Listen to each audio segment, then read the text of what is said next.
από τα πιο σημαντικά θέματα είναι η επικοινωνία και πρόσκληση. Δηλαδή, πώς θα προσκαλέσουμε ανθρώπους να έρθουν το πλάνο. Συμφωνούμε σε αυτό? Μάλιστα, στη δικιά μας δραστηριότητα λένε ότι αν γίνεις master στην πρόσκληση, το έχεις. Τέλος. Είναι από τα δυσκολότερα πράγματα που χρειάζεται να μάθεις. Το πλάνο θα μάθεις, το κάνεις, εντάξει κτλ. Να μάθεις να λύνεις απορίες. Εντάξει, okay. Αν μάθεις να προσκαλείς ανθρώπους και να σου φαίνεται αυτό εύκολο, όλα τα άλλα μετά είναι πανεύκολα. Λοιπόν, οπότε θα κάνω μια εκπαίδευση πάνω σε αυτό. Επειδή το Σαββατοκύριακο έχουμε την έκρηξη, που σημαίνει ότι θα πρέπει Τετάρτη, Πέμπτη, Παρασκευή τα τηλέφωνα εδώ πέρα των συνεργατών και όλων αυτών που δεν είναι σήμερα εδώ, επίτηδες δεν ήρθανε. Δεν ξέρω να θα τα πω σήμερα. Κανονικά θα πρέπει να πάρουν φωτιά. Είναι αυτό που λέμε καίει και πρέπει να το ξαναφορτίσεις την ίδια μέρα γιατί πάει. Δηλαδή, κανονικά για να γίνει έκρηξη στην έκρηξη, θα πρέπει την Τετάρτη, την Πέμπτη και την Παρασκευή να έχουμε έτοιμες λίστες και να κάνουμε τηλέφωνα από το πρωί μέχρι το βράδυ. Να προσκαλέσουμε ανθρώπους για να έρθουν αυτό το σχέδιο. Πάμε λοιπόν να πούμε στην πρόσκληση. Πώς γίνεται η πρόσκληση? Τηλεφωνικά, προσωπικά και μέσω ίντερνετ. Τα μυστικά για να κάνεις μια πολύ καλή πρόσκληση είναι να είσαι σύντομος, έξυπνος και γρήγορος. Η πρόσκληση δεν είναι πρόσκλησο-παρουσίαση, δεν καθόμαστε στο τηλέφωνο να τα πούμε όλα. Και ενθουσιασμός, πίστη και πάθος. Αν έχει αυτά τα τρία στοιχεία, όλα τα άλλα που θα πω δεν έχουν τόσο μεγάλη σημασία, γιατί τα υπόλοιπα που θα σας πω είναι τεχνικές. Ένας άνθρωπος όμως, λένε, εάν έχεις άγνοια με φωτιά, είναι καλύτερα από γνώση σε πάγο. Δηλαδή ένας άνθρωπος που είναι full ενθουσιασμένος, πιστεύει πάρα πολύ και έχει μεγάλο πάθος, ό,τι και να πει, λάθος να τα πει όλα, εγώ αν σε άκουγα απ' την άλλη θα λέγα εσύ αυτός ή κάτι παίρνει ή κάτι ξέρει. Και σίγουρα θέλω να μάθω. Καταλαβες. Αυτό το χρειάζεται. Ωραία. Τώρα, η μια πρόσκληση πρέπει να απαντάει σε αυτές τις ερωτήσεις. Ποιος, γιατί, πού και πότε. Όταν λέμε ποιος, όταν παίρνω, θέλω να πω ποιος είμαι. Γιατί μου έχει τύχει με φόρα να πάρω να προσκαλέσω κάποιον που νόμιζα ότι ξέρει. Και να του πω λοιπόν, άκου να δεις γιατί σε πήρα.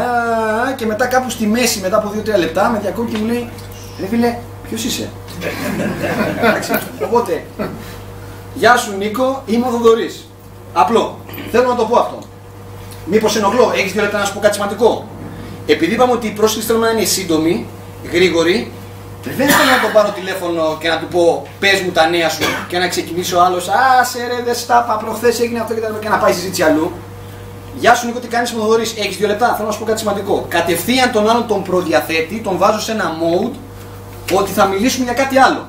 Πολλές φορές ο άλλος μου έχει πει, γιατί τι έγινε? Ναι, έχω, πες μου, σε ανησυχία, αλλά είναι καλό αυτό.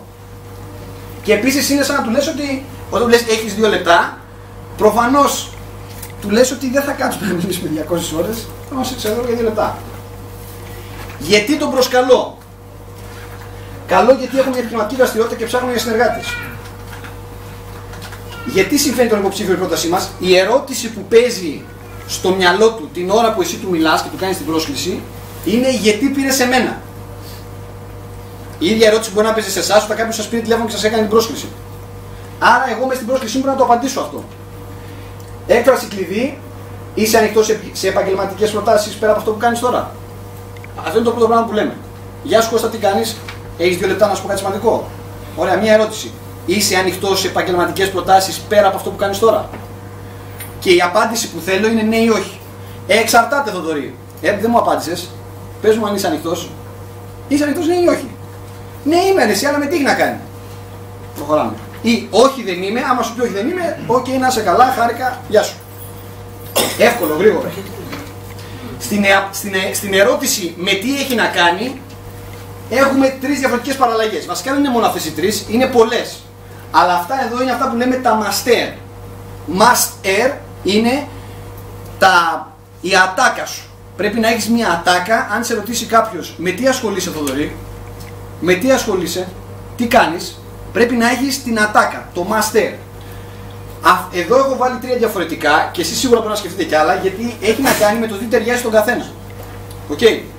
Η μία απάντηση είναι αυτή. Τον τελευταίο καιρό έχω συνεργαστεί με μια ομάδα επιχειρηματιών, οι οποίοι στείλουν ένα μοντέλο που συνδυάζει 3 από τις μεγαλύτερες τάσεις της αγοράς. Κοινωνική δικτύωση, σκέψου Facebook, ηλεκτρονικό εμπόριο, σκέψου eBay και internet marketing. Σε ενδιαφέρει να μάθεις πώς μπορείς να βγάζεις χρήματα από το ίντερνετ? Εάν θα δείτε, και στις 3 κοιτάω να τελειώσω με ερώτηση.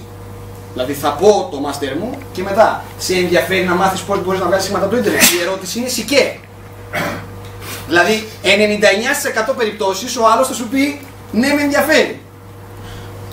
Οκ. Δηλαδή θα είναι πολύ παράξενο να σου πει όχι, δεν με ενδιαφέρει να δω πώς μπορώ να βγάλω χρήματα από το ίντερνετ. Αλλά δεν πειράζει να μας το πει αυτό. Γεια σου αγόρι μου. Please. Στο με τι έχει να κάνει.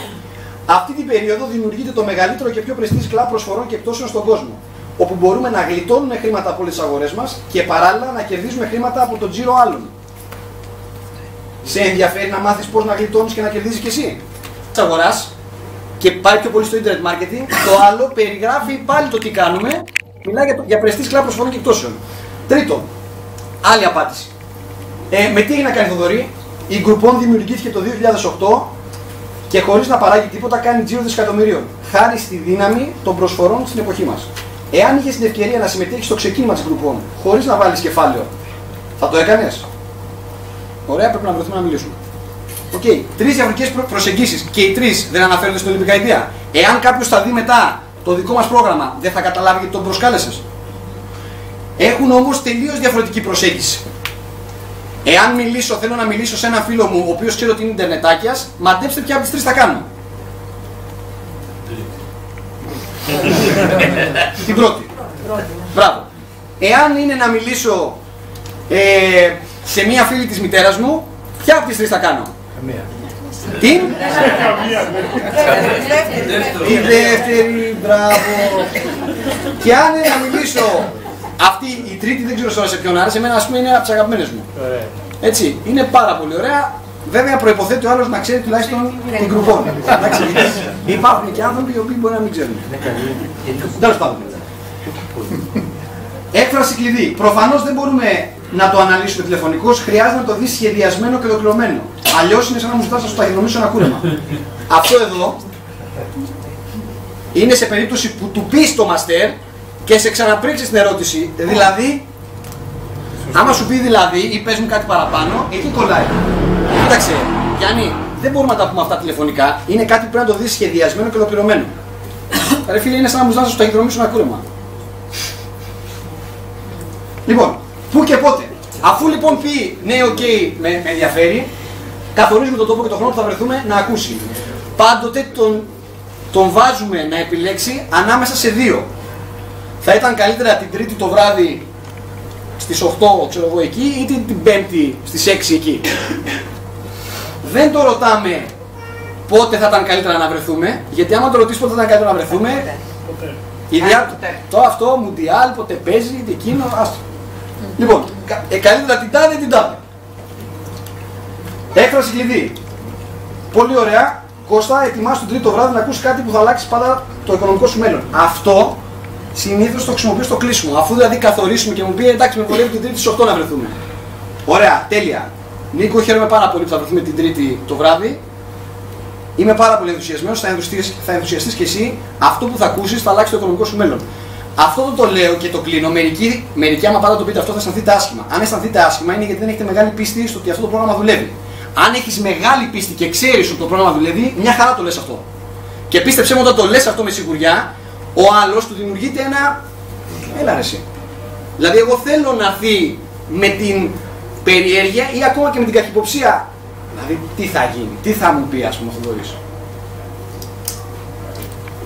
Η πρόσκληση είναι η γέφυρα από το 0 στην πληροφόρηση. Το πλάνο είναι η γέφυρα από την πληροφόρηση στο ενδιαφέρον. Η επακολούθηση μετά είναι η γέφυρα από το ενδιαφέρον στην κατανόηση, να καταλάβει, και η εγγραφή είναι η γέφυρα από την κατανόηση στην ιδιοκτησία. Μία από τις αρχές που εφαρμόζουμε στην πρόσκληση είναι μην του πεις τίποτα μέχρι να του τα πεις όλα. Κοινώς, θέλω να έρθει στην παρουσίαση να τα ακούσει. Δεν θέλω να του τα εξηγήσω όλα στην πρόσκληση. Ξέρω, είναι φιλαράκι, είναι το ξέρω, αυτά θα σε ρωτήσει, έλα πες μου κάτι κτλ. Δεν έχει καμία σημασία, δεν θα τον βοηθήσεις. Σας το λέω, αν μπορούσαμε από το τηλέφωνο να τα εξηγήσουμε όλα, δεν θα χρειαζόταν να κάνουμε παρουσιάσεις. Μην το κάνεις με τον δικό σου τρόπο, αλλά κάνε το με τον δικό σου τρόπο. Δηλαδή, τι εννοεί ο ποιητής? Εννοεί ότι αυτά τα οποία λέω δεν είναι θεωρίες. μετά από πραγματικά, σας το λέω, έχω κάνει άπειρες, χιλιάδες προσκλήσεις. 15 χρόνια διαβάζω για το πώς μπορεί να είναι η σωστή πρόσκληση, πηγαίνω σε σεμινάρια και έχω μιλήσει με πάρα πολλούς ανθρώπους στο τηλέφωνο. Και έχω κάνει παραλλαγές, αυτά κτλ. Είναι μερικά πράγματα τα οποία δουλεύουν. Οπότε αυτό όμως δεν σημαίνει ότι το παίρνεις αντιγραφή και το λες ξερά. Θα βάλεις την προσωπικότητά σου από πίσω. Εννοείται, θα πρέπει να πάρεις την πληροφορία και τελικά να καθίσεις και να το βάλεις το ρούχο πάνω σου. Σε σένα. Η πρόσκληση είναι πολύ σημαντική ως εργαλείο αξιολόγησης. Έτσι πρέπει να τη βλέπουμε την πρόσκληση. Ως εργαλείο αξιολόγησης. Γιατί ουσιαστικά μας γλιτώνει από το να βρισκόμαστε και να δείχνουμε πλάνα συνέχεια σε ανθρώπους οι οποίοι δεν ενδιαφέρονται. Γιατί θα μπορούσα να μην κάνω τίποτα από αυτά. Αν θέλω τον άλλο να τον φέρω και είναι άντρας, θα του πω την Τρίτη στις 8 έχω κανονίσει. Θα είναι η Βάνα Μπάρμπα, η Τάδε και εγώ. Μην το χάσεις. Αν είναι να μην έρθεις, πες του να φωνάξω κάποιον άλλο φίλο. Μα το θέμα μου δεν είναι απλά να έρθει. Έτσι. Θέλω να κάνω μια αξιολόγηση. Ενδιαφέρεται να κάνουμε μια κουβέντα. Έτσι. Λοιπόν, πάμε. Η τέχνη της επικοινωνίας. Όλα τα άλλα ήταν λίγο στο know-how. Υπάρχει και μια τέχνη πίσω από αυτό. Πάμε τώρα για την τέχνη. Μία συμβουλή. Βγάλε τα μάτια από πάνω σου. Όταν μιλάς στο τηλέφωνο ή και από κοντά και θες να πεις κάτι, είναι καλό να μην χρησιμοποιούμε ρήματα στο πρώτο πρόσωπο. Χτίζω μια δραστηριότητα. Κάνω. Έχω μια επιχείρηση. Γι' αυτό μπορείς να χρησιμοποιήσεις εκφράσεις όπως συνεργάζομαι με μια ομάδα επιχειρηματιών. Γιατί αν πεις συνεργάζομαι με μια ομάδα επιχειρηματιών, άρα δεν είμαι εγώ. Γιατί με το που πω εγώ, γεια σου Κώστα, τι κάνεις, είμαι ο Δωρής. Σε πήρα για να σου μιλήσω για μια δραστηριότητα που χτίζω τώρα τελευταία και μόνο που το είπα αυτό, ήδη ο άλλος σκέφτεται. Εσύ. Τι δραστηριότητα δουλευόμαστε. Αφού δεν θέλω να πάρω τα μάτια από πάνω μου. Αν του πω ότι συνεργάζομαι με μια ομάδα επιχειρηματιών, είναι απόλυτα, καταρχάς είναι η αλήθεια και είναι απόλυτα φυσιολογικό. Στον ελεύθερο χρόνο. Θέλω να δώσω ένα από τα ερωτηματικά που παίζει σε πολλούς ανθρώπους είναι την ώρα που του κάνεις πρόσκληση, αφού σου έχει απαντήσει ναι, με ενδιαφέρει, πολλές φορές ο άλλος σκέφτεται θα πρέπει να αφήσω τη δουλειά μου, σας έχουν κάνει ποτέ αυτήν την ερώτηση. Λέει εσύ ξέρεις κάτι, σε ευχαριστώ που με πήρες, αλλά ήδη εγώ δουλεύω εκεί. Γι' αυτό πολλές φορές λέμε χωρίς να αφαιρέσουμε κάτι από αυτό που κάνεις ήδη. Στην πρόσκληση. Γιατί θέλω όλος να καταλάβει ότι αυτό θα το κάνει στον ελεύθερο του χρόνο. Κάποιοι είναι άνεργοι. Και αυτοί έχουν ελεύθερο χρόνο. Όλο τον ελεύθερο χρόνο. Μην του πεις τίποτα μέχρι να τα πεις όλα. Keep him thirsty. Να είμαστε χαλαροί και όχι τσιτωμένοι. Την ξέρετε την κλασική παροιμία. Ένα φοβισμένο σκυλί λέει θα δαγκώσει ένα φοβισμένο άνθρωπο. Αν είμαι εγώ τσιτωμένος στο τηλέφωνο, θα είναι σίγουρα και αυτός. Άρα cool. Take away, μία από τις καλύτερες τεχνικές στην επικοινωνία. Το take away και χρειάζεται πάρα πολύ στην Ελλάδα. Το take away είναι την ώρα που του δίνεις κάτι, σαν που του προσφέρεις κάτι, να του το πάρεις πίσω. Γι' αυτό και στο τέλος στην πρόσκληση πολλές φορές μπορεί να πεις κοίταξε, θα ήθελα να βρεθούμε, αλλά στο λέω από τώρα Νίκο, δεν μπορώ να σου προσχεθώ συνεργασία. Ένα καφεδάκι από κοντά θα μπορέσουμε να δούμε αν αυτό είναι για σένα και αν εσύ κάνεις για μας. Αυτή η έκφραση πρώτον εμένα μου ανεβάζει τη στάση στα 35.000 πόδια, γιατί ουσιαστικά σαν να του λέω ευγενικά ότι δεν σε έχω ανάγκη. Δεύτερον και αυτόν τον απελευθερώνει γιατί νιώθει ότι δεν είναι αναγκασμένος, δεν θα έρθει εκεί και πρέπει να αγοράσει κάτι, θα δούμε αν αυτό είναι για σένα και αν εσύ κάνεις για μας. Δεν μπορώ να σου προσχεθώ συνεργασία. Πολύ βασικό το take away. Δεν θέλουμε στο τηλέφωνο, δεν παρακαλάμε κανέναν. Δεν έχουμε ανάγκη κάποιον, θέλουμε να συνεργαστούμε με τους ανθρώπους οι οποίοι ψάχνονται. Είναι ξεκάθαρο αυτό. Εάν μπούμε στη λογική, έλα ρε Λάκη, σε παρακαλώ, έλα αυτό και τα λοιπά, το χάσαμε το παιχνίδι. Ξεχάστε το. Ειδικά ο Έλληνας, αν πας να του δώσεις κάτι και μετά το. Άστο. Εντάξει, δεν είναι και για σένα. Κάτσε, γιατί δεν είναι για μένα, μισό λεπτό. Δεν το έχουμε αυτό το πράγμα. Take away. Σημαντικό. Δεν το βάζω πάντα στην πρόσκλησή μου, αλλά σας το λέω. Αν πάω να νιώσω στο τηλέφωνο ότι πάω να χάσω τη στάση μου ή ο άλλος ότι πάει να το παίξει κάποιος κτλ., θα το πω στάνταρ. Θα το πω στο τέλος. Νίκο, θέλω να ξεκαθαρίσω κάτι, θα βρεθούμε την Τρίτη όπως είπαμε, αλλά δεν μπορώ να σου προσχεθώ συνεργασία. Θα δούμε αν αυτό είναι για σένα και αν εσύ κάνεις για μας. Ωραία. Πολλές ερωτήσεις εφαρμόζουν ανάποδη λογική. Εάν κάποιος του δώσω το μαστέρ, μου πει δηλαδή, του δώσω μια άλλη απάντηση και μου ξανακάνει ερώτηση, δηλαδή πες μου κάτι παραπάνω, Θοδωρή, η έκφραση κλειδί είναι το ήξερα ότι θα ενθουσιαζόσουν. Λοιπόν, την τρίτη θα τα μάθεις όλα. Ναι, γιατί προτιμώ να το πάρω σαν ότι ενθουσιάστηκε ο άλλος και γι' αυτό με ρωτάει πολλά πράγματα, παρά να το πω με έπαιξες. Αυτός που ελέγχει τη συζήτηση είναι αυτός που κάνει τις ερωτήσεις. Μεγάλη αρχή στην επικοινωνία. Δοκιμάστε το και εκτός επιχείρησης. Προσέξτε. Αυτός που ελέγχει τη συζήτηση είναι πάντα αυτός που κάνει τις ερωτήσεις. Αυτός που κάνει τις ερωτήσεις ελέγχει τη συζήτηση. Άρα, αν σου κάνουν μια ερώτηση, με τι απαντάς? Εσείς είστε το καλύτερο κοινό, πραγματικά. Ακριβώς, απαντάς με ερώτηση. Και έχει μερικά παραδείγματα. Έχεις αγοράσει κάτι τελευταία, έχεις βγάλει χρήματα. Δηλαδή, αν πάει να ξεφύγει η συζήτηση, εγώ θα την ξαναπάω με ερώτηση εκεί που θέλω εγώ. Με ρωτάει αυτός κάτι κτλ. Θα του πω εγώ, Νικό, μισό λεπτό. Τώρα τελευταία έχεις αγοράσει κάτι? Ναι. Ωραία. Έχεις βγάλει χρήματα από αυτό που αγόρασες? Όχι, εσύ. Ωραία. Όταν θα βρεθούμε, εγώ θα σου δείξω πώς εσύ θα συνεχίσεις να αγοράσεις και θα βγάζεις χρήματα. Τον ξαναπάω εκεί που θέλω. Εγώ κάνω τις ερωτήσεις, εγώ ελέγχω τη συζήτηση. Ψάχνουμε να συνεργαστούμε με ανθρώπους φιλόδοξους, εργατικούς και ανοιχτόμυαλους και σε σκέφτηκα. Έκανα καλά. Φαντάζομαι ότι όχι, δεν έκανες. 99% περίπτωση, για να μην σας πω 100%, αν το πεις αυτό το πράγμα θα σου πει ναι, έκανες καλά. Μετά μπορεί να μην του αρέσει κτλ. Αλλά συνήθως αν το πεις αυτό στην αρχή, ότι κοίταξε να δεις αυτή τη στιγμή είμαστε μια ομάδα ανθρώπων που κάνουμε αυτό, ψάχνουμε να βρούμε να συνεργαστούμε με ανθρώπους που να είναι φιλόδοξοι, δραστήριοι, ανοιχτόμυαλοι και εγώ σκέφτηκα εσένα. Δεν ξέρω, έκανα καλά που σε πήρα. Αν κάνεις έτσι, με ειλικρινή τρόπο το πεις αυτό το πράγμα, θα σου πει ναι, καλά έκανα. Βεβαίως και κάνεις καλά που σκέφτηκες. Ψάχνουμε να συνεργαστούμε. Το είπαμε αυτό. Ωραία, άλλη έκφραση κλειδί. Γιατί το λες αυτό? Καλά.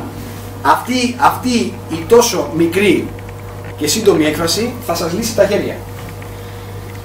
Όταν θα σας ρωτάνε κάτι το οποίο είναι χαζό ή πάει να σας εκνευρίσει, γιατί δεν ξέρετε από πού ήρθε κτλ., μπορείτε απλά να απαντήσετε με χαζό ύφος. Γιατί το λες αυτό, Κώστα? Και απλά τον αφήνεις να επαναλάβει τη βλακεία που την ώρα που την επαναλαμβάνεις αν ερώτηση, καταλαβαίνει ότι αυτό που είπε δεν στέκει. Αλλά προσέξτε το. Πριν μπείτε, γιατί εγώ στην αρχή, όταν το έμαθα, έκανα χρόνια να το μάθω αυτό. Μου κάνανε μια ερώτηση και εγώ έπρεπε να κατευθύνω στο τρυπάκι, πάπ να απαντήσω. Με ρωτάς να απαντήσω. Θα απαντήσω εγώ. Κατευθείαν. Λάθος. Χαλάρωσε. Σου κάνει μια ερώτηση, γιατί το λες αυτό, Κώστα?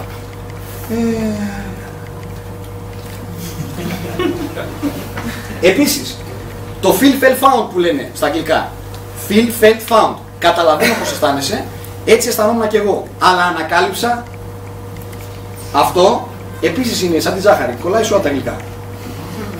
Αν θες να του δώσεις κάτι να καταλάβει. Γενικά πάνω στην επικοινωνία τώρα. Σου λέει κάτι, σε ρωτάει κάτι περίεργο και σου θυμίζει εσένα μια περίπτωση. Και του λες, κοίταξε, καταλαβαίνω ότι το λέω. Η αλήθεια είναι ότι και εγώ το είχα σκεφτεί στην αρχή. Αλλά ανακάλυψα ότι μπλα μπλα. Και το τελευταίο, κανείς δεν σου είπε ότι πρέπει να απαντήσεις όλα. Και αυτό έπρεπε να το μάθω. Ότι δεν χρειάζεται να απαντάμε σε όλα. Εάν κάποιος κάνει μια ερώτηση και δεν θες να απαντήσεις, δεν απαντάς. Ειδικά αν είσαι στο τηλέφωνο, είναι πάρα πολύ εύκολο. Πολύ εύκολο, παιδιά. Δηλαδή την ώρα που με ρωτήσει κάτι, με ρωτάει ο άλλος, έτσι. Και γιατί αυτό ήταν. Μου ξανακάνει ερώτηση και μου την έχει σπάσει. Νίκο, περιμένεις λίγο.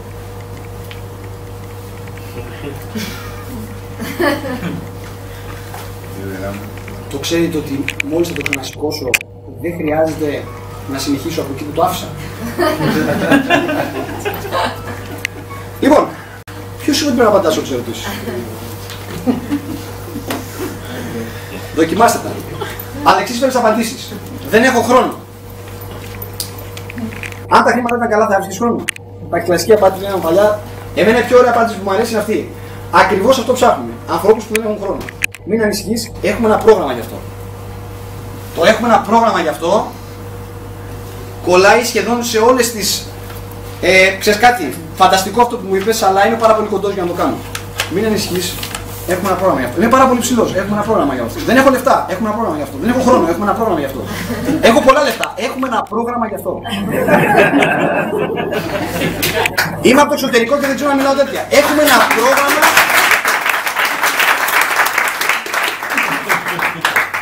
Όντως έχουμε ένα πρόγραμμα. Το ξέρετε αυτό. Αλλά εκείνη τη στιγμή στην πρόσκληση δεν χρειάζεται να το εξηγήσω. Το μόνο που χρειάζεται να σου πω είναι με σιγουριά ότι μην ανησυχείς, φίλε, είσαι από τον Μπαγκλαντές και τέτοια. Είσαι άσχημος, δεν έχεις λεφτά, δεν ξέρεις να μιλάς ελληνικά, δεν καταλαβαίνεις και ελληνικά και βασικά θες να πεθάνεις. Έχουμε ένα πρόγραμμα για αυτό. Έχει να κάνει με πωλήσεις πυραμίδες. Αυτό δεν θα το ακούτε τώρα τελευταία. Γιατί εμάς το πρόγραμμά μας στην πρόσκληση έτσι, αν κάνετε τις προηγούμενες προσκλήσεις, δεν θυμίζει καθόλου. Αλλά λέω, αν κάποιος περίεργος, κακοπροαίρετος σας το πει αυτό, σε παρακαλώ Κώστα, με προσβάλλεις. Εγώ σου μιλάω για κάτι νόμιμο που αξίζει να το δεις και έχει να κάνει με συνεχές εισόδημα. Δεν χρειάζεται να του δώσεις καμία επιστημονική απάντηση. Μόνο αυτό να το πεις, τελείωσε, πάμε παρακάτω. Είμαι πολύ απασχολημένος. Εάν είσαι τόσο απασχολημένος όσο λες, αυτό είναι το μοναδικό που μπορείς να κάνεις. Του ξαδέρφου μου ο ανιψιός ήταν σε κάτι τέτοιο.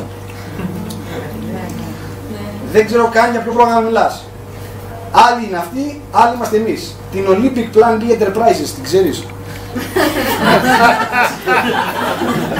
Αυτό το γράψεις με μικρά, γιατί εκεί βασικά μπορεί να πεις ό,τι θέλεις. Πες ότι σε λέμε Παπακαλιάτη. Την Olympic Παπακαλιάτης Corporation, την ξέρεις? Όχι, ακριβώς. Δεν είναι. Μιλάμε για κάτι διαφορετικό. Απαγορευμένα. Δουλεύω σε μια εταιρεία. Θα είναι απαγορευμένες εκφράσεις που δεν τις λέμε. Δουλεύω σε μια εταιρεία. Πρώτο πόσο υπολείμματα όπως χτίζω κάνω, όπως σας είπα. Ωραία μιλάμε. Δεν κλείνεις ποτέ το τηλέφωνο στην πρόσκληση. Σου λέει ο άλλος, ναι με ενδιαφέρει. Οκ, μιλάμε. Εντάξει, μιλάμε. Γεια. Βασικά, αν το κάνεις αυτό, που πολλοί Έλληνες το κάνουν, έτσι. Δηλαδή, εγώ έχω φίλους μου με τους οποίους έχω να βγω 3 φορές 3 χρόνια για καφέ, αλλά μέσα αυτά τα 3 χρόνια μπορεί να μου μιλήσει 5-6 φορές και πάντοτε στο τέλος της κουβέντας είναι ναι, θα κανονίσουμε. Ναι, οκ, φίλε, τα λέμε, ναι, τώρα θα μιλήσουμε. Αυτό το θα μιλήσουμε έχει καταστρέψει τις σχέσεις. Εάν θέλεις γενικά να μιλάτε και να μην κάνετε τίποτα, είναι θα μιλήσουμε. Δεν το αφήνεις στην πρόσκληση θα μιλήσουμε, κανονίζεις.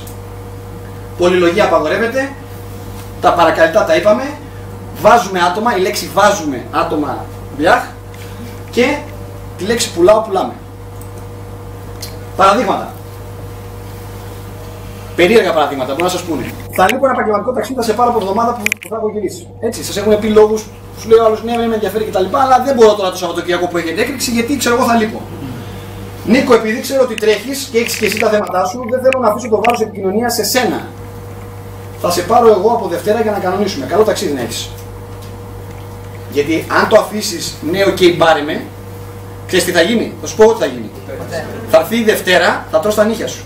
Την Τρίτη δεν θα έχεις νύχια. Τετάρτη θα έχει βγει ξανά τον νυχάκι, θα το έχεις ξαναφάει. Πέμπτη, Παρασκευή θα με έχεις πάρει τηλέφωνο και λες δεν με έχει πάρει ακόμα, τι να κάνω. Μα γιατί το άφησες να σε πάρει. Γι' αυτό την πατάμε οι παλιοί για να μην την πατήσετε οι νέοι. Μισό λεπτό, Μάρια. Έχω το τηλέφωνο σου να σε πάρω, να σου πω πότε μπορώ. Στέξιμος αυτός. Νομίζω θα μου ξεφύγει. Βασικά, άμα μου το πει αυτό, έχω το τηλέφωνο σου να σε πάρω εγώ πότε μπορώ, αντιλαμβάνομαι ότι κάτι δεν έχω κάνει καλά εγώ στην πρόσκληση. Κάπου έχει χαθεί η επικοινωνία, μπορεί να μην ήταν καλή η στάση μου ή αυτός μπορεί να είναι βλάκας. Άρα θα πρέπει εκείνη τη στιγμή να το διορθώσω. Λάκη, επειδή αυτή την περίοδο πνίγομαι, έχουμε μεγάλη ανάπτυξη και ενημερώνουμε κόσμο καθημερινά για να βρούμε αυτούς που ψάχνουμε. Εάν δεν μπορείς για κάποιο σοβαρό λόγο να βρεθούμε τη Δευτέρα το βράδυ, ας το αφήσουμε καλύτερα για αυτή τη βδομάδα. Και πες μου πότε θα ήταν καλύτερα να μιλήσουμε ξανά από εβδομάδα για να φιξάρουμε μια μέρα και ελπίζω να μπορέσω να σε στριμώξω κάπου. Λάκη. Εάν είχα χάσει τη στάση μου, θα την ξαναποκτήσω. Εάν όντως ενδιαφέρεται και δεν ήταν πραγματικά ότι δεν μπορούσε, θα μου πει ναι, οκ, να μιλήσουμε ξέρω εγώ στις 20 του μηνός, που θα έχω ξελασκάρει. Εάν ήταν γιατί ήθελε να την κάνει, θα την κάνει. Αν το πεις αυτό, απλά πρόσεξε να δεις. Θέλεις όταν τον αποτελειώσεις, όταν θα κλείσει το τηλέφωνο, δεν θέλετε να έχετε στάση νικητή. Εμένα με ενδιαφέρει, αν θα μπείτε στη διαδικασία να κάνετε πολλές προσκλήσεις, να έχετε τη στάση του νικητή. Γιατί αν δεν έχετε τη στάση του νικητή, αν κάνετε πολλά τηλέφωνα και νιώσετε, μπείτε στη διαδικασία να παρακαλέσετε ή έχετε το στήλο που θα την πατήσετε. Γιατί όλοι μας την πατάμε. Κάθε φορά που πάω να μπω στο τηλέφωνο, να μπω στη διαδικασία για να κάνω τηλέφωνα και να προσκαλέσω ανθρώπους, κάποια στιγμή μπορεί να το χάσεις και να αρχίσεις να νιώθεις, εγώ τώρα τι κάνω. Παίρνω και παρακαλώ ανθρώπους, τι κάνω. Και αυτό είναι λάθος. Είναι καλύτερα εκείνη τη στιγμή να φτιάξεις τη στάση σου, τη λογική σου και να έχεις τη στάση του νικητή, γιατί αυτό το πράγμα θα σε πάει και στο επόμενο τηλέφωνο και στο επόμενο τηλέφωνο και στο επόμενο τηλέφωνο για να έχεις ένα αποτέλεσμα. Αν το χάσεις αυτό το πράγμα, μετά θα βλέπεις το τηλέφωνο και θα φοβάσαι. Και είναι λάθος να το φοβάσαι το τηλέφωνο. Το τηλέφωνο πρέπει να έχετε πολύ καλή σχέση, να είστε ερωτευμένοι. Φιλάκια και τέτοια. Πρέπει να χαίρεσαι να σε παίρνουν και να χαίρεσαι να παίρνεις τηλέφωνο. Άλλα παραδείγματα. Εάν πάρω 2 φορές τηλέφωνο έναν άνθρωπο, 2 φορές τηλέφωνο και δεν μου το σηκώσει, δεν τον ξαναπαίρνω. Προσωπικά εγώ, δικιά μου συμβουλή του Θοδωρή. Αν τον πάρω 2 φορές και δεν μου το σηκώσει, θα στείλω τη δεύτερη φορά με το που τον πάρω και δεν το σηκώσει, τρίτη φορά δεν έχει, θα του στείλω μήνυμα. Και το μήνυμα θα είναι: Κώστα, σε παίρνω αλλά δεν σε βρίσκω. Είσαι καλά. Είναι σημαντικό, πάρε με μόλις μπορέσει στο Θοδωρή. Καλά, πρέπει να γράψει και το όνομά σου αφού είναι φίλος σου. Ναι, γιατί έχει τύχει να έχουν χάσει το τηλέφωνό τους. Ο άλλος είχε πάρει καινούργια συσκευή και δεν το σήκωνε για αυτόν τον λόγο. Ναι, δεν το ξέρω τι εσύ. Τώρα το ξέρεις. Και επίσης, εγώ με το μήνυμα αυτό, τι του λέω ουσιαστικά, το είσαι καλά. Κώστα, σε παίρνω αλλά δεν σε βρίσκω, είσαι καλά. Θεωρώ ότι το ότι δεν μου το σήκωσε 2 φορές είναι μάλλον γιατί κάτι συμβαίνει. Όχι γιατί είσαι γαϊδούρη, Κώστα. Κάτι θα έχει συμβεί. Προτιμότερο, αυτό το έχω στείλει, αυτό το είσαι καλά, ξέρω εγώ. Το έχω στείλει και ο άλλος με παίρνει μετά στο καπάκι τηλέφωνο. Ω φίλε, σε ευχαριστώ που μου το λες τα λοιπά. Ναι, ξέρεις, είχα. Γιατί ακόμα και γαϊδουριά να έχει κάνει, εσύ του δίνεις απλά το πάτημα για να κάνει, ας πούμε, το βήμα και να ξαναεπικοινωνήσετε. Ακόμα και να έχει κάνει βλακεία. Αυτός δεν έχει κάνει. Σε κάποιον που είχαμε μείνει ότι θα επικοινωνήσουμε σε 2-3 μέρες και δεν έγινε ποτέ. Ωραία, αυτούς έχετε πάρα πολλές τέτοιες περιπτώσεις. Που είπατε θα μιλήσουμε, δεν μιλήσαμε, είτε από το δικό σας λάθος είτε από το δικό του λάθος. Τι κάνεις, αφήνεις κάποιες μέρες να περάσει και μετά το παίρνεις πάνω σου την ευθύνη. Όταν τον πάρεις τηλέφωνο, μετά από 10 μέρες, λες Κώστα, συγγνώμη, είχα πει ότι θα σε πάρω, αλλά έχουμε τρομερή ανάπτυξη αυτή την περίοδο με την ομάδα και έτρεχα, αλλά δεν σε ξέχασα. Ζητάω και συγγνώμη, δεν με πήρε, αλλά sorry που δεν σε έχω πάρει αυτή την περίοδο, πνίγομαι, γίνεται χαμός, αλλά δεν σε ξέχασα. Η αλήθεια είναι ότι σε σκεφτόμουν τον τελευταίο καιρό και αποφάσισα να σε αναβαθμίσω σε προτεραιότητα. Φίλε, νομίζω ότι ήρθε ο καιρός να σε βοηθήσουμε να διπλασιάσεις το εισόδημά σου. Τι λες?